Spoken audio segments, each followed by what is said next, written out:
And you can see what we did. We got that. They have it packed.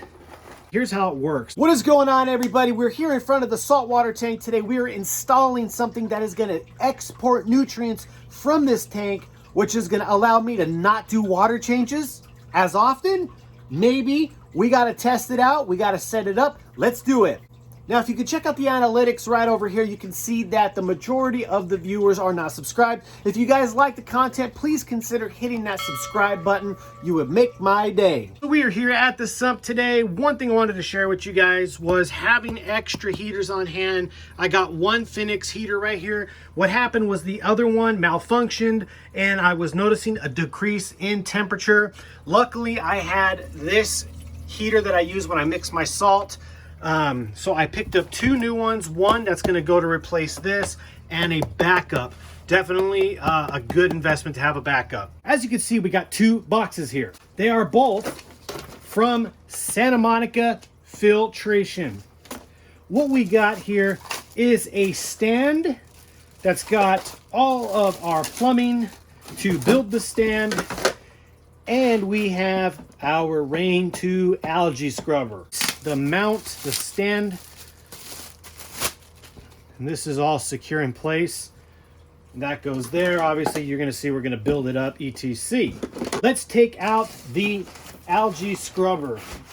So here's this part. We'll pull that out. Looks like everything is concealed within the enclosure. Very good. Here it is, the Rain 2 by Santa Monica Filtration that we are going to be putting on this tank for nutrient export. They have it packed where you pull this out, more packing material, and we're going to just pull everything out of here. So it looks like that's it. So if you look inside here, it's got these Gem 5 lights. It's got 4 of them.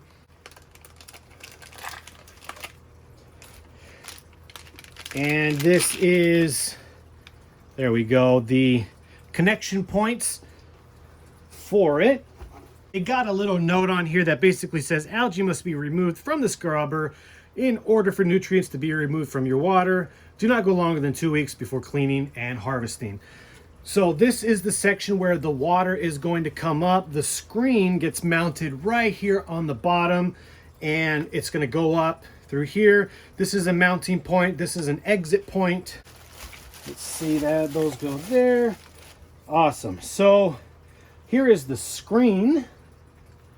So let's see, you pull this cap off, the screen goes in like this, slides into place, you replace the cap right back on like that. So there you go, you got the screen set now for where the water is going to go over. What comes with it is this barb with this PVC. So if you're not going to use the stand, you will then use this. But since we're going to be using the stand, we are not going to need this at this time.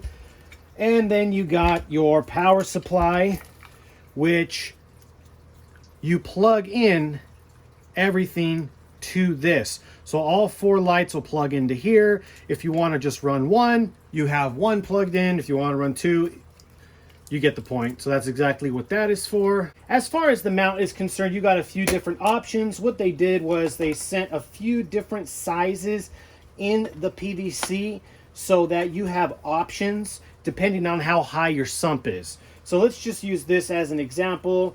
We're going to put this one on here like so. Then this piece goes on here, right? Then you would put another small piece here.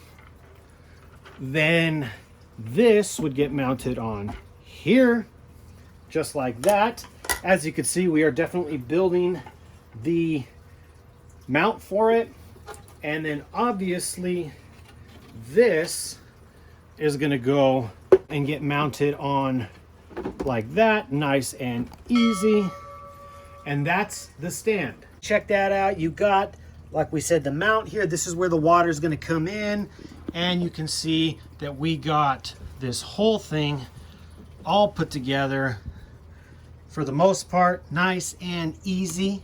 Here is the bottom of the base here. This is what you would use for this section here if you were not using the mount. You can see on their instructions and website how you would attach these if you weren't using the stand, but since we're using the stand, we're going to use this as our example. Here's how it works. This is going to just go and sit on there nice and flush, and that's what's going to go here. So then when you have your water, that's going to come in through here, and it's going to go up, and it's going to go up through here. So let's go ahead and just stick that in there.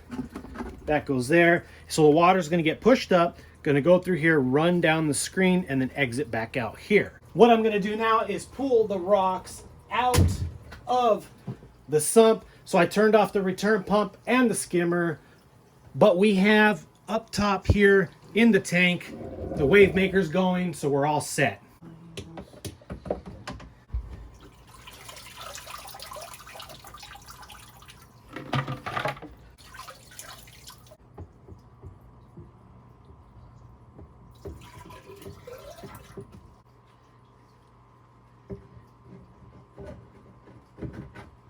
Here is where we are so far. As you can see, we got the stand in the refugium section here, and I think I got a good height here. Obviously, what I'm gonna have to do is add a little bit of water back up to this line because pulling these rocks out made a difference. And then actually I might put these ones back in here, but there you go. We got the stand in there. I think that's gonna be a nice height for it, and then we're gonna have to route some plumbing. So check this out here. As you guys can see, what I did was I built like a mini manifold here. This is for the algae scrubber. This connects up here like that, blah, blah, blah. So check that out. Letting it dry a little bit more, and then we'll be good to go. It is time to get this part installed. So let's see here. This part down here is just going to be dry fit. Actually, I'm going to take this off.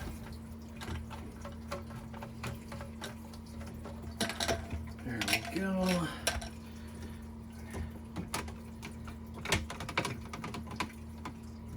Perfect. That is in place. Just goes, make sure that, yep, that's there. There's that.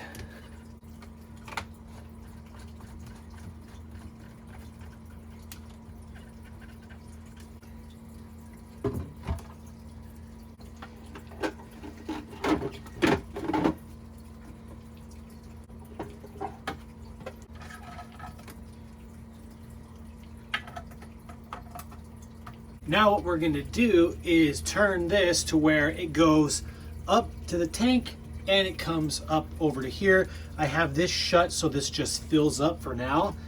So quick turn. There we go. Bubbles up there, but that's okay. So now we got water coming down into here. As we can see, no leaks. I'm going to go ahead and turn this now.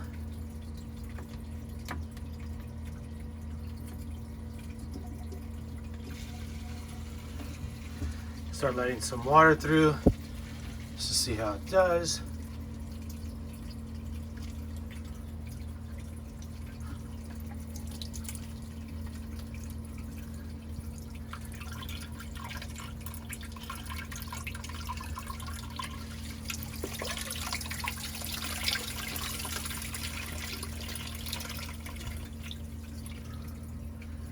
Okay, so now that we tested and made sure that the water is going through, we're going to go ahead and put the screen on like so. Cap's got this Y, and you got to have the bottom of the Y on the bottom here because that's how it is, because it's sliced down here. It's got a groove in it, and that sits right in that groove. Okay.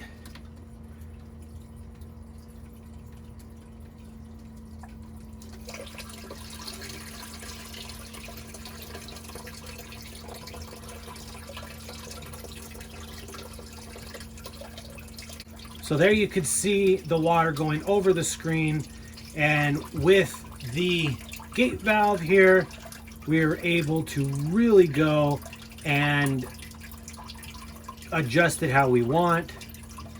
I mean, you know, we could go tons of power if we want, or we can go and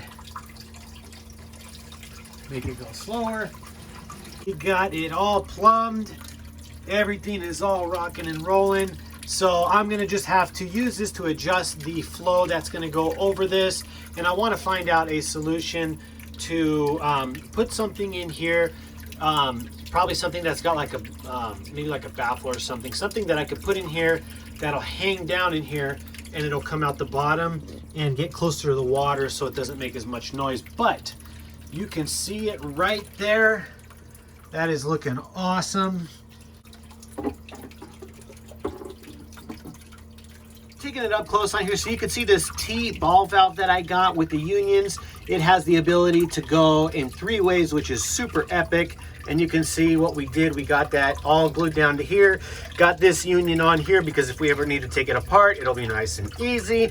And then we come down over here to this gate valve, which is what you're gonna want for precision water adjustments on your flow. Obviously you can see the stand down there. What I ended up doing was throwing the rocks back in there because it's got bacteria all over it, which was what we want. We got the space to do it, so we did it. And you know, could give this guy a little turn just so you could see what this side looks like. But this is gonna be absolutely amazing. Let's take a look at it here. So I have this as an example for now. So all 4 lights are on. We got the bottom 2 and the top 2. You could see them on. So we have 4 of them here for when we want to use them. But with this being new, you only want 1 running until you start getting algae to grow on the screen here. So for now, I just have these routed back over here. And actually, we're gonna do this as a test. So I want this top bottom one to be the one that's running. So let's take this one out, good. Take this one out, good. And take that one out, good. So we got the one we want running to be on. So now it's just a matter of time before algae starts to grow on that. And as far as light spill, that is literally all that you get just from the light that comes out from underneath it. So it's not like it's broadcasting all the way around in other spots. What we're gonna do is have a follow-up video on the Algae Scrubber in a few weeks. Once we start to see that algae growing on the screen, I will be making up a follow-up video on how things are going. So definitely you're gonna wanna hit that subscribe button so you know when that video comes out. But you gotta hit the notification bell too so you get emailed when you know the follow-up video on this comes out. So that's gonna be super awesome. What I did was I tested the water. I got all of the numbers down. So in that time, once the algae starts to grow on here, we'll test that water again. And then once the algae is really growing on there, we'll keep testing it and seeing how well this does with exporting all the nutrients in here. So that's gonna be super awesome. Excited about that. Thank you to Santa Monica Filtration for making this super awesome. Excited to have set it up and see what happens. Now again, we gotta let the light run for a while until the algae starts to grow on that screen. So in the comment section down below, let me know what you guys think of this Algae Scrubber and how I ended up routing it and everything like that. I think it looks nice. I was able to use some extra pipe that I had laying around to match the other plumbing. So I think it came out nice. Would love your comments in the comment section. Talk to you guys soon. Also, please consider hitting that subscribe button. Thank you so much for watching. Stay tagged.